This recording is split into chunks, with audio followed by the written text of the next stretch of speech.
Ayer el Ministerio de Salud informó de 753 nuevos casos de COVID-19, la cifra más baja de contagios desde abril del año pasado. Además, 4 regiones de nuestro país registraron 0% de positividad en los exámenes PCR.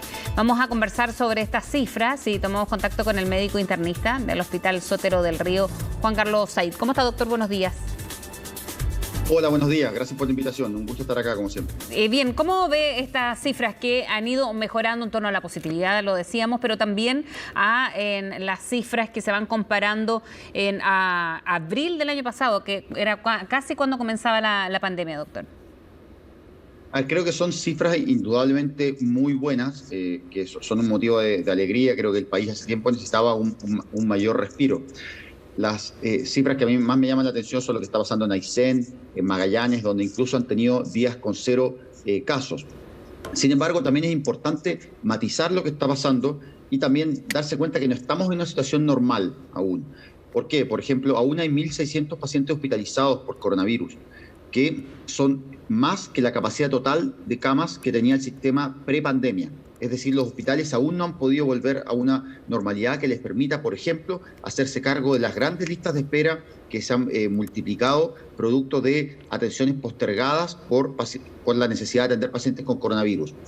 También, por otro lado, la situación es distinta en varias regiones y comunas. Por ejemplo, hay comunas como Puente Alto, donde la positividad sigue siendo muy alta, alrededor del 9%. Entonces, la situación todavía es... si bien ha mejorado mucho, es todavía inestable y tenemos que mantener un esfuerzo para controlar definitivamente esta pandemia.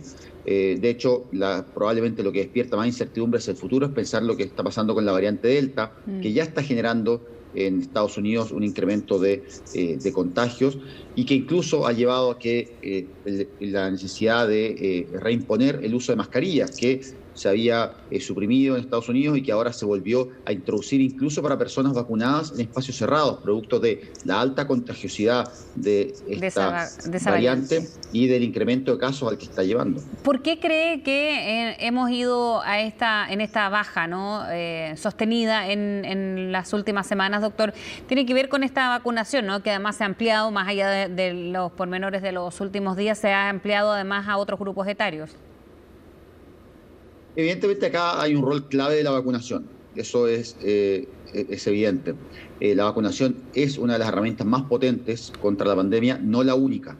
Entonces es muy importante en ese sentido reforzar la vacunación,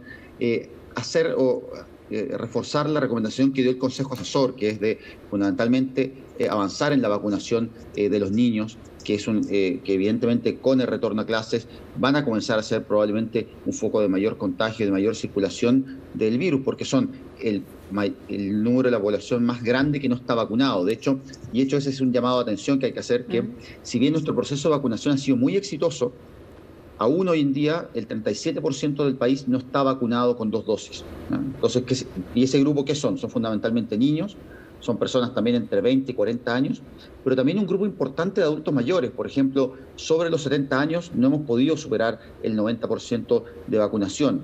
Entonces, nos falta todavía millones de personas, hay que decirlo, adultos y niños que no están vacunados y que son potencialmente susceptibles de enfermarse y de enfermarse gravemente si no se vacunan. Entonces, el llamado tiene que ser acá a reforzar la vacunación, a no bajar los brazos, está bien, tomarnos este tiempo, decir, qué bueno que estén bajando los casos, pero si acá nos relajamos, si acá dejamos de cuidarnos, dejamos de usar mascarilla, dejamos de ir a tomarnos exámenes precozmente, apenas tenemos la sospecha de haber estado en contacto o habernos contagiado, bueno, lo que va a pasar es lo que está pasando en otros países, que es un resurgimiento de los casos a pesar de la vacunación. Y eso, ¿cómo hacer que estas personas, que son muchísimas todavía, sobre todo en el grupo de 70 años hacia arriba, que es un grupo evidentemente muy vulnerable si se contrae el virus, cómo hacer una campaña un poco más fuerte? Ya llevamos varios meses en eso, y si bien se ha acelerado, sobre todo por el pase de movilidad en este grupo, ¿por qué tanta reticencia, cree usted, doctor? A ver, creo que a estas alturas ya no basta con hacer campañas masivas, sino que hay que recabar más información comuna a comuna de qué está pasando, por qué hay personas que no se han vacunado, y hacer una vacunación ya barrial, cuadra a cuadra. Acá ya no basta simplemente con una campaña masiva, sino que, por ejemplo, sabemos que la vacunación está teniendo una gradiente social, que en las comunas de menores ingresos hay menor proporción de vacunados, que también, por ejemplo, los pacientes de ISAPRE se han vacunado más, no porque no haya acceso a los consultorios, sino porque muchas veces la pobreza no es solo falta de recursos económicos, sino también, por ejemplo, falta de poder disponer del propio tiempo. Entonces, por ejemplo, no poder pedir un permiso al trabajo, o a veces pueden ir solo un fin de semana y ese fin de semana quizá el consultorio no atendió o no estaba vacunando. Entonces, es importante hoy en día hacer un proceso que sea cuadra a cuadra. Todas las campañas de vacunación en la historia de la humanidad que han sido exitosas han tenido que hacer lo mismo. La primera etapa es la más fácil, que es cuando se llaman las personas a que se vayan a vacunar y concurran a los lugares de vacunación. La segunda mitad, ya cuando se trata de llegar a casi el 100% de la población, suele ser muchísimo más difícil y hay que ir a buscar a esas personas. Ya no basta con decirles vayan al consultorio. Y también pensar en la situación que pueden vivir, por ejemplo, inmigrantes, no solo en Chile, sino en el mundo. Suele haber una menor tasa de vacunación en población inmigrante, que muchas veces, por ejemplo, tiene temor al Estado, temor a ser deportados, o a que les preguntan información respecto a su estatus migratorio.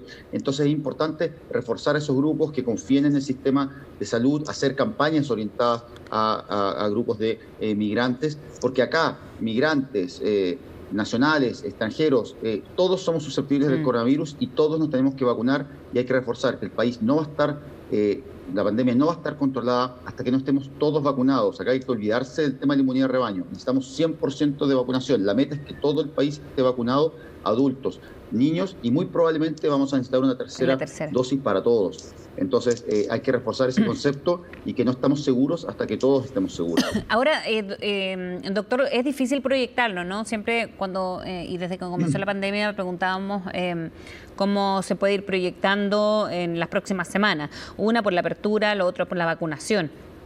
Pero ahora entra esta variante, es otro elemento. ¿Cómo proyectarlo entonces, si se puede, en algo? Mira, es bien difícil. Yo diría que es muy probable que haya algún tipo de rebrote, quizá en unas 6 semanas. Yo creo que es bien probable, dado que se ha aumentado en general mucho la movilidad interregional, la movilidad en los colegios, también se abrieron las fronteras. Ahora, es probable que rebrotes sucesivos tengan una menor tasa de mortalidad, es decir, que fallezcan menos personas, que es lo que se ha visto en otros países, donde producto de la vacunación, si bien aumentan los contagios, estos contagios se empiezan a desacoplar, a separar un poco de los fallecidos, producto de que las personas que se contagian pasan a ser también muchas que están ya vacunadas. Entonces, en ese sentido, creo que es importante estar alerta, no bajar los brazos, reforzar sobre todo la estrategia de testeo por antígenos. Creo que eso es clave, que el gobierno ha aumentado la capacidad de testeo por antígeno, pero eso es un elemento clave, dado que el antígeno es una forma de detectar el virus en las secreciones respiratorias que nos permite tener un resultado tan rápido como 30 minutos.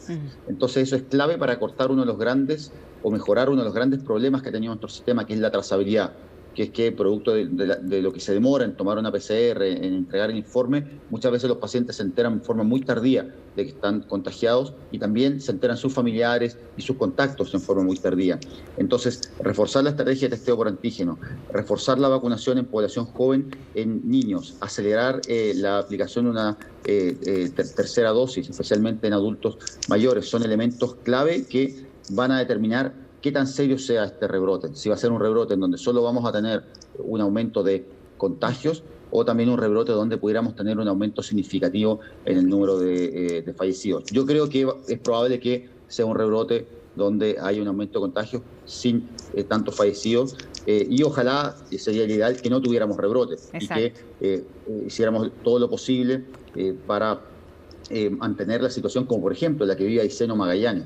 Creo que a eso es lo que debemos aspirar, a una situación en donde haya muy pocos casos, que sean controlables, trazables, y que incluso haya días en que no haya casos. Eso es lo que se llama una estrategia de COVID-0, que es decir, mira, no significa que nunca más va a haber contagios, pero significa que nos acercamos a un umbral que es cercano a la eliminación, y eso nos permite, en el fondo, que las personas retornen a la vida normal. Y eso se logra testeando muy rápidamente con antígenos, mejorando la trazabilidad, y también vacunando a toda la población, insisto, toda la población.